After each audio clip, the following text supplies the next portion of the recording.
This channel does not promote any violent, harmful, or illegal activities. All content provided by this channel is meant for an educational purpose only. আচ্ছা, ইউনূস কি খাল কেটে কুমির ডাকলেন?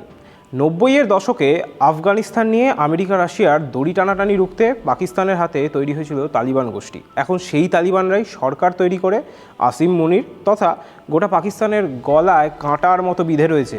তবে এই বৃত্তটা পূর্ণ হতে বেশ সময় লেগেছিল, কয়েক দশক বলা যেতে পারে। কিন্তু বাংলাদেশে তা কি ১.৫ বছরেই পূর্ণ হতে চলেছে? কোট আনকোট স্বচ্ছ ভাবমূর্তির জন্য বাংলাদেশের গদিতে মোহাম্মদ ইউনূসকে যারা বসিয়েছিলেন, এবার তাদের হাতেই ভবলীলা সাঙ্গ হবে প্রধান উপদেষ্টার। বাংলাদেশের আকাশে এখন পাক খাচ্ছে এই কথাগুলো। দাবি উঠেছে আরও একটা নতুন সরকার তৈরির, একেবারে নতুন সরকার, বিপ্লবীদের সরকার। জানিয়ে আলোচনা করব আজকের দ্য ব্রিফিং রুমের আরও একটি পর্বে। সঙ্গে আমি অভ্র। বাংলাদেশের উপর দিয়ে যখন ঝড় বয়ে যাচ্ছে, ইউনূস তখন বিদেশের মাটিতে। তবে কি ঘটছে, কেন ঘটছে, সবটাই জানতেন তিনি। প্রতিটি বিষয়ে ছিলেন অবগত। জাতীয় নাগরিক পার্টি তৈরির পর নাহিদ ইসলাম বলেছিলেন ৪ আগস্ট অর্থাৎ শেখ হাসিনার সরকারের পতনের ঠিক আগের দিন রাতে মোহাম্মদ ইউনূসের সঙ্গে কথা হয়েছিল তার। দেশের দায়িত্ব নিতে হবে ইউনূসকে, সেটা তিনি আগাম জানিয়ে দিয়েছিলেন। এবং সেই মতোই ৫ই আগস্ট শেখ হাসিনা দেশ ছাড়া, ক্ষমতাচ্যুত আওয়ামী লীগের সরকার। ভাবছেন এইসব পুরনো কথা নিয়ে এখন এত নাড়াচড়া করার কারণ কি? পুরনো কাসন্দি তো না ঘাটাই ভালো। একবার স্মরণ করার চেষ্টা করুন। ওই ৮ই আগস্ট গণ অভ্যুত্থানের পর বাংলাদেশে ঠিক কী হলো? সরকার তৈরি হলো, কিন্তু কোন সরকার? এই সরকারের কথা কি বলেছিলেন আন্দোলনকারীরা? এই সরকার কি চেয়েছিল খোদ জামাতরা? এই সরকার কি চেয়েছিল জুলাই গণ অভ্যুত্থানকে বিদেশের মাটি থেকে জ্বালানি যোগানো মৌলবাদীরা? উত্তরটা খুব সহজ, স্পষ্ট। তাহলে চাইনি।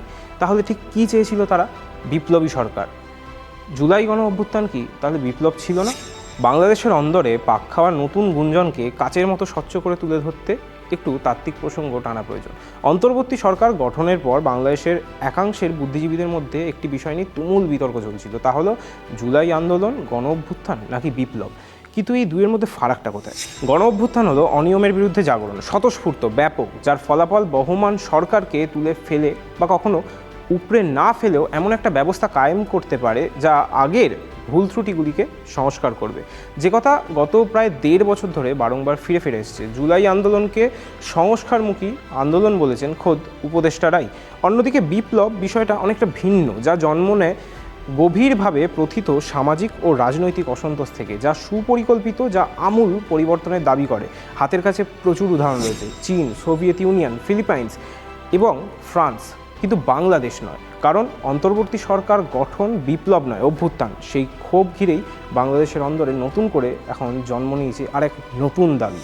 সাম্প্রতিককালে ওসমান হাদির মৃত্যু ঘিরে বাংলাদেশে একটি প্রশ্ন বারংবার মাথাচাড়া দিয়েছে। তা হলো নির্বাচন কি হবে বা আদেও হবে? বিএনপির স্থায়ী কমিটির সদস্য সালাউদ্দিন আহমেদ এই নিয়ে একটা বড় প্রশ্ন তুলে দিয়েছেন। আশঙ্কা প্রকাশ করেছেন ভোট বানচাল করতেই এসব নয় তো? এই প্রশ্নটা ওঠা খুব স্বাভাবিক। সামনের ১২ই ফেব্রুয়ারি বাংলাদেশের জাতীয় নির্বাচনে ঘোষণা করেছে সেদেশের নির্বাচন কমিশন। তারপরই এই রকম পরিস্থিতি, যা পদ্মাপাড়ে তৈরি করেছে নতুন গুঞ্জন। গত সপ্তাহে বাংলাদেশের রাস্তায় নামা উগ্রপন্থীদের একাংশ দাবি করেছেন বিপ্লবী সরকার তৈরির জন্য। তাদের মুখে বিদেশে বসে থাকা একাধিক বাংলাদেশি ইউটিউবারের নাম। ওয়াকিবহাল মহলের মতে যারা জুলাই গণঅভ্যুত্থানে জ্বালানির যোগান দিয়েছিল। শুধু তাই নয়, একাংশের ধারণা বাংলাদেশে একেবারে গ্রাউন্ড লেভেল থেকে বদলে দেওয়া হচ্ছে রাজনৈতিক সমীকরণ। বিপ্লবী সরকার গঠনে জোর দিচ্ছে নাহিদ ইসলামদের জাতীয় নাগরিক পার্টি, জামায়াত, হিজবুত তাহরির মতো দলগুলি।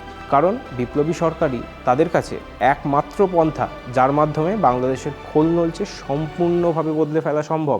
তৈরি করা যাবে নতুন সংবিধান, ক্ষমতা হারাবে সেনাও, একেবারে মৌলবাদ কায়েম করা যেতে পারে। এবার এই স্বপ্ন অলীক নাকি বাস্তব, সেটা হয়তো সময়ই উত্তর দেবে। আপনারা দেখছিলেন TV9 বাংলা ডিজিটাল।